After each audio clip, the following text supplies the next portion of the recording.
Bienvenue à tout le monde dans ce numéro 5 du Revan Podcast, le podcast sur le rap US, actualité musique US et autres. Aujourd'hui, l'état du game en 2024. Ok, je tourne ce podcast, on est le 18 avril 2024, c'est le matin. Voilà, en ce moment il y a le clash Drake, Kendrick Lamar, Drake, Rick Ross, Drake, A$AP Rocky, Drake versus le monde, les Avengers versus Thanos. Voilà. Mais on peut se demander en fait comment on en est arrivé là, pourquoi tout le monde s'attaque à Drake en fait. Et plus largement, quel est l'état du game rap US en 2024. Pour moi, il y a une date charnière vers l'ère dans laquelle on est aujourd'hui, c'est 2007. Et septembre 2007, c'est la sortie de Graduation de Kanye West. Yeah. Ok, Yeezus, vous l'appelez comme vous voulez. Cet album à l'époque qui a un gros rollout avec Curtis de 50 Cent, remporte la bataille en fait sur le gangsta rap. Et certains considèrent, moi j'en fais partie, que le gangsta rap est pas mort mais a pris un sérieux coup dans l'aile ce jour-là. À partir de là, on est rentré dans une nouvelle ère et quelques années après, vraiment 2 ans après pour tout dire, qu'est-ce qu'on a qui arrive? Dreezy avec sa première mixtape So Far Gone qui va sortir en 2008 ou 2009 si je dis pas de conneries, première mixtape ou album, premier projet, gros projet, et qui en fait ramène une nouvelle ère où on peut chanter, rapper en même temps, il n'y a aucun problème. Et en fait ça vous l'apporte à plein de jeunes talents, plein de nouveaux artistes qui vont vraiment s'imposer avec cette façon de faire de la musique et du rap. Et en fait c'est nouveau, ça n'existe pas à l'époque, on sort d'une ère vraiment dominée par 50 Cent, Aftermath, Eminem, où on parle encore de beach, de drug, de drug money, de carjacking, de gangsta rap en fait, tu vois. Là on passe sur des trucs un peu plus sentimentaux, personnels, on parle de ses ex, tu vois. En fait on est en train de faire des trucs un peu R&B hein, en fait, dans le rap quoi. Et donc c'est nouveau pour ça, tu vois. Et à l'époque ça passe pas du tout, ça s'impose vraiment pour moi à partir de Graduation, qui vend mais qui fait une semaine de n'importe quoi. Et Drake qui arrive après, en fait, ramène un nouveau truc. Durant toutes les années 2010, en fait, on a ce qu'on appelle le Big Three, hein, c'est J. Cole, Kendrick et du coup Drake.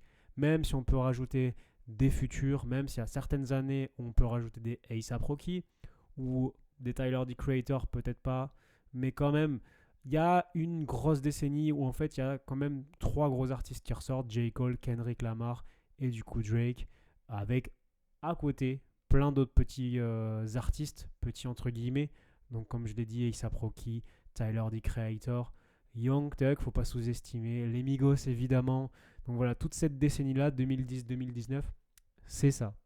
En même temps, inspiré par Kanye, on va pas se mentir, il y a la nouvelle génération SoundCloud qui débarque en fait à peu près à la période où les plateformes de streaming commencent à exploser, où elles commencent petit à petit plutôt à faire leur trou, c'est-à-dire 2014-2015.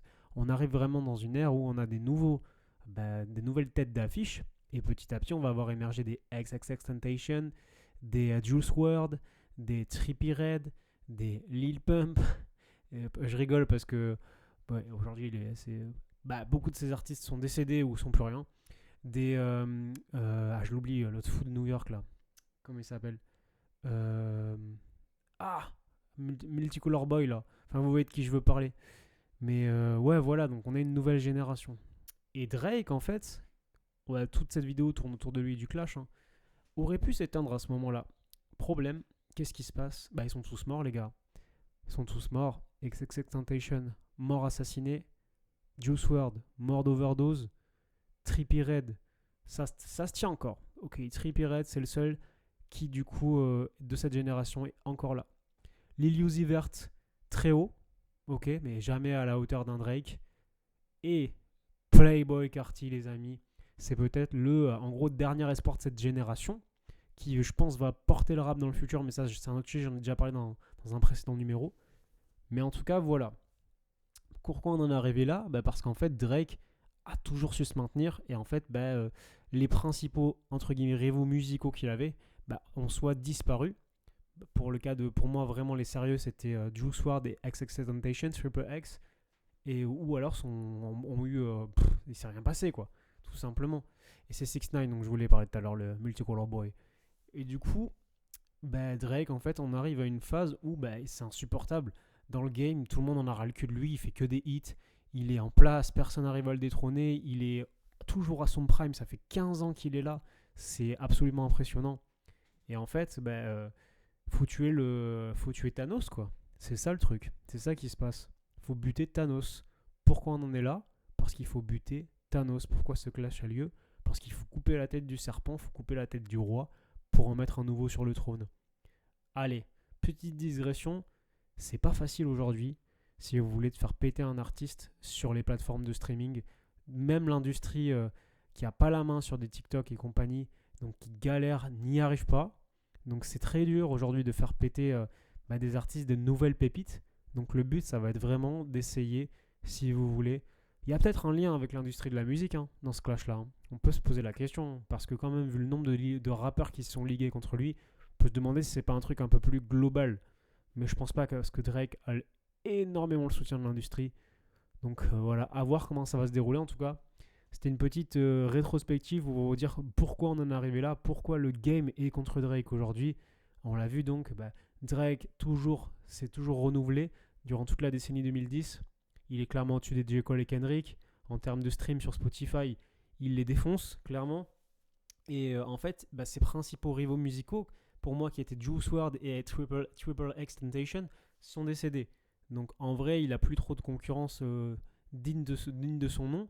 En termes de rap, bien sûr, parce qu'en termes d'autres styles de musique, la seule qui peut le péta, c'est Taylor Swift, elle est au-dessus de lui.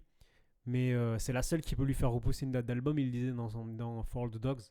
Mais voilà, pareil, en musique même, vous vous rendez compte, on n'est pas dans du rap, mais il n'y a personne.